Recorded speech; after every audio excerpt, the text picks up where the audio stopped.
Bonjour, c'est Alex de Coach Recrutement. Bienvenue dans cette nouvelle vidéo où on va voir comment garder la foi et avoir confiance en demain. Alors, lorsque l'on recherche un emploi depuis un certain moment, il est normal de se sentir quelque peu effrayé. On se pose mille et une questions du genre « Vais-je trouver du travail? Si je ne trouve pas d'emploi, est-ce que mes compétences vont devenir obsolètes? Vais-je au final finir à la rue sans le sou ?» Bref, nous avons tous, pour beaucoup, connu ces moments de doute intense où nous perdons confiance en nous.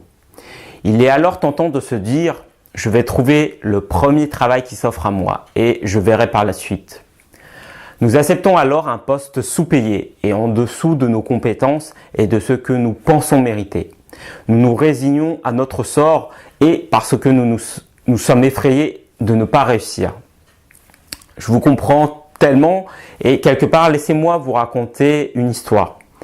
Il s'agit de l'histoire d'un jeune garçon qui a vécu au Cambodge. Son père était mort à l'âge de 5 ans. Sa mère était paysante et elle travaillait dans les champs et labourait le sol. Elle devait subvenir seule aux besoins de ses 3 enfants après la mort de son mari.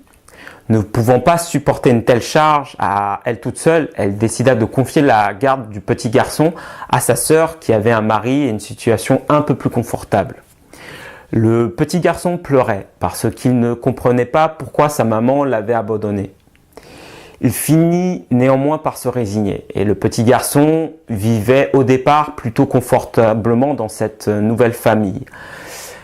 Manquant de place à cause de la venue d'un nouveau-né, le petit garçon se vit contraint de vivre dans l'écurie avec les bêtes.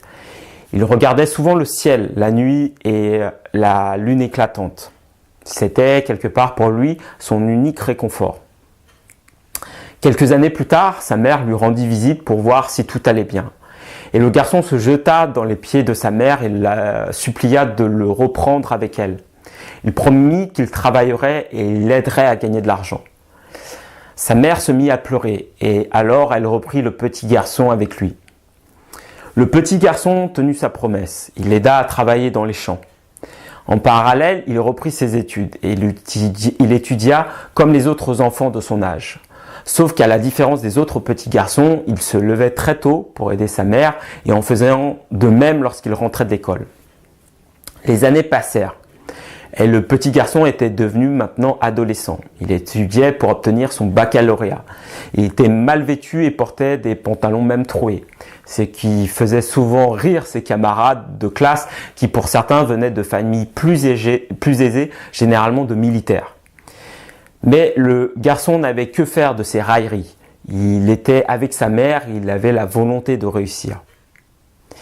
Et durant toutes ces années, il était un étudiant studieux et obtenait même de bons résultats à l'école. Même meilleur que certains de ses camarades de classe. Il avait continué de se lever tôt et d'aider sa mère en travaillant dans les champs et il continuait à faire de même le soir en rentrant. Ce n'était que tard le soir lorsqu'il se mettait à étudier et travailler ses devoirs. Et finalement, il réussit malgré sa condition et malgré son désavantage par rapport aux autres élèves à obtenir son baccalauréat avec mention. On lui proposa alors la possibilité de venir en France et d'étudier. Sa mère apprit la nouvelle. Elle en était ravie. Elle sortit alors une bourse et la tendit vers son fils. Plein de larmes, elle lui dit « Tiens mon fils, c'est pour toi. Ce sont nos économies. Va étudier en France. » Et le garçon dit à sa mère « Non maman, ce sont nos économies, je ne peux pas le prendre et je n'irai pas en France étudier. Je t'ai promis de rester et de t'aider, tu t'en souviens ?» Et le garçon resta. Les années passèrent et il devint professeur de français au Cambodge. Il se maria avec une femme et eut 3 enfants. Après que la guerre éclata, ils furent accueillis en France en tant que réfugiés politiques. Arrivé en France, il avait à la charge... Ah putain,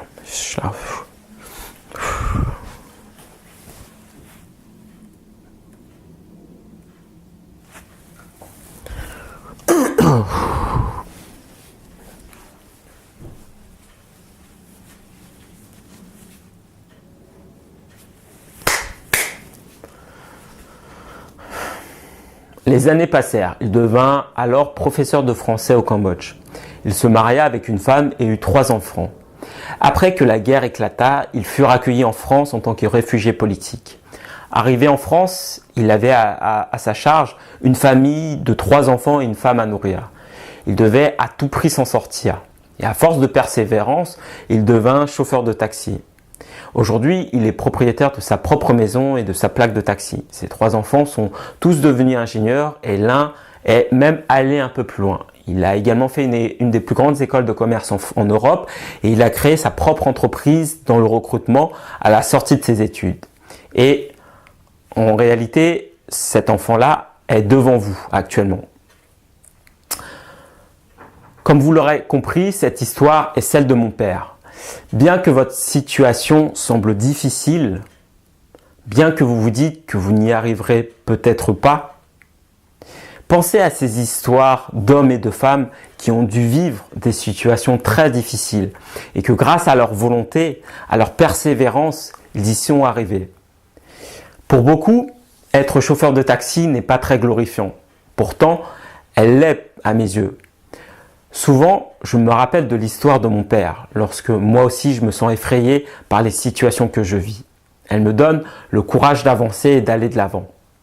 Et aujourd'hui, c'est à votre tour d'avancer. Prenez votre vie en main, battez-vous. Et quelle que soit l'adversité dont vous devrez faire preuve, ne perdez pas courage. En tout cas, je vous remercie beaucoup d'avoir écouté cette histoire, l'histoire de mon père, l'histoire de ma famille, mon histoire également. Merci d'avoir regardé cette vidéo. Partagez cette vidéo et likez si vous avez aimé.